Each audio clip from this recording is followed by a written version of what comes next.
One of the common phrases that I say is, I'm in the trenches with you. So I decided to do a video on why I say that. And so in this video, I'm going to show you 5 simple ways, and you especially want to listen to number 5, but 5 simple ways that you can show genuine support that'll create deep connection. And at the same time, I'm going to show you how I'm going to give that same genuine support to you. Walk with me. And listen, it's not going to take me that long to show you these 5 simple ways. Like I said, number 5, you most definitely want to stay in tune to. But it's a phrase called, I'm in the trenches with you. Now, this phrase was originally created back during World War II. It's a metaphor that comes from the reality of the trench warfare in World War II. It's where soldiers lived and fought together on the front lines, and they were often in these trenches back to back, living together, supporting each other. And so that reality, that quote, that phrase, I'm in the trenches with you, came from that reality. And this is what this metaphor means. I'm putting it on the screen right here. I'm in the trenches with you means I'm with you through a difficult, demanding, or unpleasant situation. And I'm willing to do the hard work alongside of you. I'm with you. I understand what you're going through, right? And so I'm going to break down 5 simple ways of how you can be in the trenches for other people. And like I said, I'm in the trenches with you. And it's not just a fancy saying, it's a deep saying. And I'm going to show you 5 things that it implies, okay? First thing it implies is, number 1, take a screenshot of this, write it down. The first thing is have compassion. Have compassion. This is when you put yourself in their shoes and come up with solutions to solve the problem. Listen, compassion is not just somebody over here having pity on somebody. Oh man, I feel sorry for them. No, that's not what compassion means. That's not Bible compassion. That's not what Jesus talked about when he talks about compassion. No, it's when you put yourself in their shoes and then you come up with solutions to how to solve the problem. And compassion is not a prayer emoji. Follow me now. Compassion is not a prayer emoji. And a lot of people that get the prayer emojis don't even really pray. Listen, I'm not saying to go stop putting prayer emojis up, and that's okay to do that. But what I'm saying is, if it just stops there, you're missing the point. The very least you should do is actually pray. But listen, the first thing you're going to have to do is put yourself in their shoes. And that's what I often do, because once you put yourself in their shoes, you come up with solutions, because you'll be like, hey, if this was me, I would do this. And that'll help you to create solutions to solve the problem, to help them create the problem. But if you're just on the outside looking in and judging, then you'll never have the compassion that's necessary. You'll never come up with the solution because you're not putting yourself in their shoes. I even oftentimes put myself in people's shoes who I disagree with, because maybe from their perspective, I was in error. Maybe how they perceived it, I was wrong. So you can't always just, because you know your heart, right? You know your intent. So that's not in question. But you also got to put yourself in their shoes, because they may just be seeing it wrong. They may have thought you was oversharing. They may have thought you was spammy. They may have thought you was just in it for the money. Are you following what I'm saying? So put yourself in their shoes. That's the first step, is have compassion. The second thing is shared struggle. Because remember, I said having compassion in the first step is not just, oh, I just feel sorry for you. No, you're gonna come up with solutions. But then shared struggle is you recognize and acknowledge the hard work, stress, and unpleasantness of the situation someone is going through. And you're not just standing by being a passive observer. You're not just watching. You're not a spectator. You're a participator. Chew on that for a minute. You're going to be more than just a spectator. You're going to be a participator. Shared, and you're going to recognize and acknowledge. And sometimes people just want to be understood. A lot of times when people are going through something, a lot of times the first thing you can do is listen, just let them know that you understand what they're going through. Yeah, we're gonna get to the solutions. We're gonna get to some action steps. But sometimes you don't recognize or you're not giving any attention. And I'm not talking about for people who are attention hoarders who are seeking attention because you learn the difference. But man, sometimes people just want to be understood. I learned that in customer service. A lot of times when people complain, they just want to be understood. They just want to be heard. It ain't about the free meal. It ain't about compensating. It's about, are you hearing me? I feel ignored. Listen, recognize that, hey, people are going through stuff. Listen, when I'm doing these videos, it's the same thing.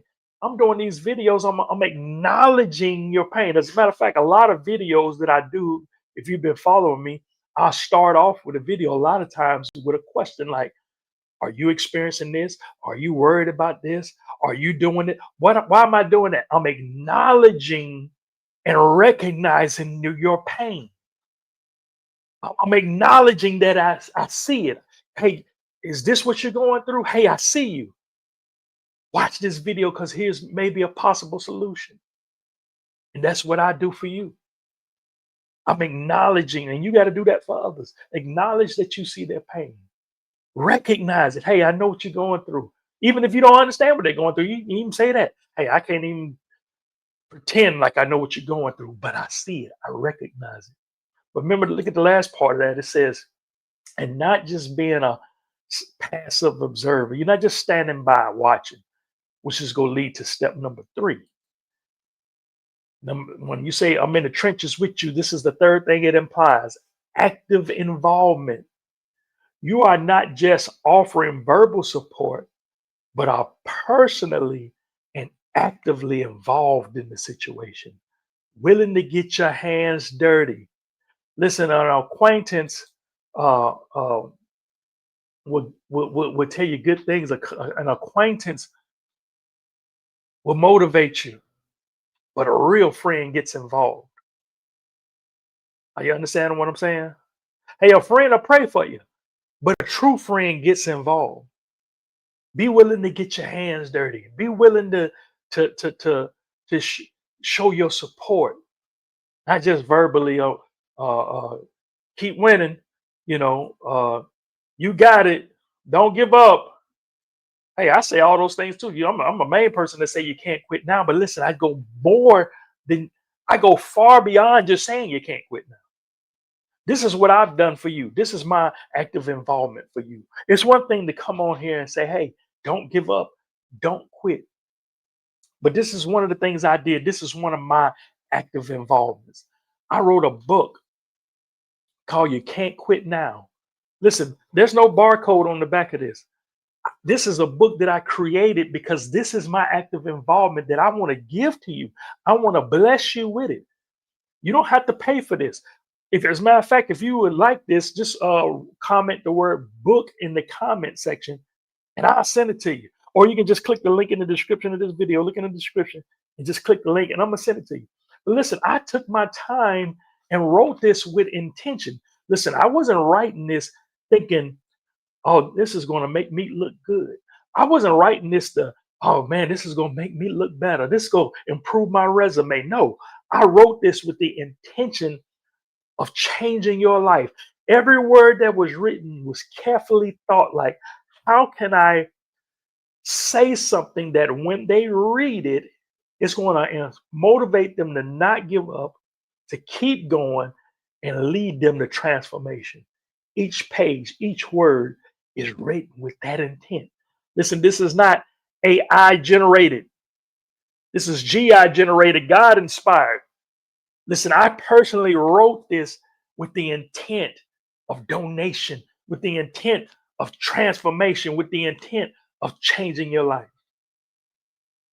And then I even went a step further. I said, well, everybody don't read books. Some people like audio books. I didn't do an audio book, but I did one thing. I did a teaching where I broke down Galatians chapter 6, verse 9, one of my favorite chapters on not, one of my favorite scriptures on not giving up. And I broke it down, 11-minute audio download. And I said, whoever signs up for the book, I'm gonna give them the audio just in case they don't like to read. And then I even went a step further. Why? Because I'm constantly trying to think of how can I be a blessing to you. I said, well, what if they don't really like audios? Some people just like better videos like this, watching videos like this. So I said, you know what? I'm gonna go even deeper. And I did a video, not just one video. I did a 3-part video teaching on this whole thing called You Can't Quit Now. And I give all three. So I said, hey, I give them something to look, I give them something to read, give them something to look at, something to listen to with the audio download, and I give them something to watch with a 3-part video series. All when they sign up for this book. Like I said, if you want to just comment, book in the comment section. But why do I do that? Because this is my active involvement. Listen, I can't make anybody sign up for it, but it's there. It's your opportunity. It's a gift. And some people, well, I get to that part in a minute. But so, what is it that you can do to get actively involved? Maybe you need to. You have to figure out that solution, and that's going to come with that compassion part. Because remember, I said you're going to put yourself in their shoes, and you're going to come up with solutions, and then you figure out how can I get my hands dirty? What is it that I can do that I can get involved in helping them to achieve this thing? Now, we got 2 more to go. Stay with me. Stay with me. So the fourth one is dream team. You're gonna this is you're gonna have to put on a team mentality. So like this example right here, like this says in a workplace, it signals that a leader or a colleague is not disconnected from the day-to-day grind, but is working on the same problems as the rest of the team. You know, it's one thing you have a manager that's just pointing and saying, do this and do that. But when you see the manager is willing to get their hands dirty, right? They feel like they're part of the team. And so a lot of people look to me as a mentor. You know, I'm on here teaching, I'm a leader. But listen, that's why I'm always saying, listen, I'm in the trenches with you. Listen, I'm not just here just saying, hey, I don't arrive to this level where, hey, you need to come on up to it. Listen, I'm going through the same thing you're going through. I said, I'm going through the same thing you're going through. You know, there's a scripture. I should have put it on the screen, but I just give it to you. The Hebrews chapter 13, verse 7. As a matter of fact, let me pull it up in here because I can't remember which translation it is, but I love this scripture. And I'm about to pull it up right quick. Hebrews chapter 13, verse 7. This is the Revised Standard Version. No. New Living Translation. It says, remember your leaders who first taught you the word of God. Think of all the good that has come from their lives and trust the Lord as they do. Listen, they got to trust the Lord too. And you're patterning yourself after them. You're imitating their faith, not mocking them, not copying them, but you're trusting the Lord as they do. Listen, they got to trust the Lord too. Listen, when I'm telling you, you can't quit now, guess what? You think I'm not tempted to quit because I wrote a book on it? You think the devil doesn't come at me? You think I don't get attacked? No, I'm in the trenches with you. I feel your pain. I recognize your pain. And I'm sharing with you the things that God has shared with me to overcome. Oh man, now listen, we're on step 5. We're on the last step. So listen, hang in there with me. Hang in there with me. Hey, real quick, are you enjoying the teaching so far? Well, listen, you don't want to miss out on future videos. And to ensure that happens, listen, hit the red subscribe button below. And listen, don't just hit the subscribe button, but go a step further and click the notification bell. And this way you'll be notified when I put out more videos. And do me one more favor, leave a comment in the comment section. And this way it'll trigger the algorithm to push the video out even more so it'll bless even more people. Now let's get back to this powerful message.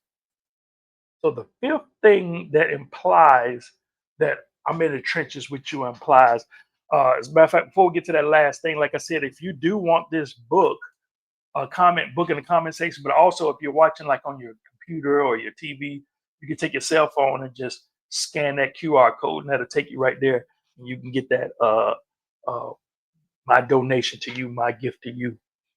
And what this does, and the reason I'm bringing this up is because what this does, right, is goes to the fifth step, which is develop trust.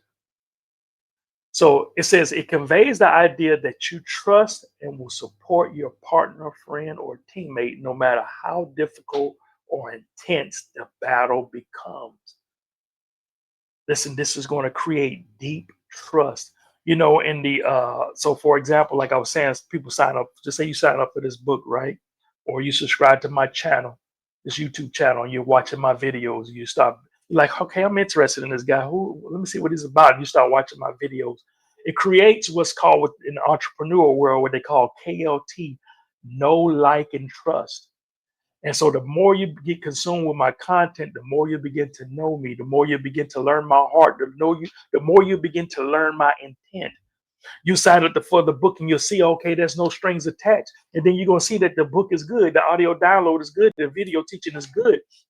And you'll begin to know, you'll begin to like, and you'll begin to trust, and you'll begin to realize I'm in the trenches with you. See, when they was in World War and there's the other person in the trenches with you, y'all back to back, living and eating in the trenches, you had to trust one another. And maybe it's your first time coming across this video. You don't know me yet. You don't trust me yet. But guess what? As you begin to experience these five things that I just implied, you begin to say, "Oh man, I know he has best intentions for me. I know he has good intentions for me." And you need to do the same. How can you apply these five things to show support for the people that's in your world, for the people that you come in contact with?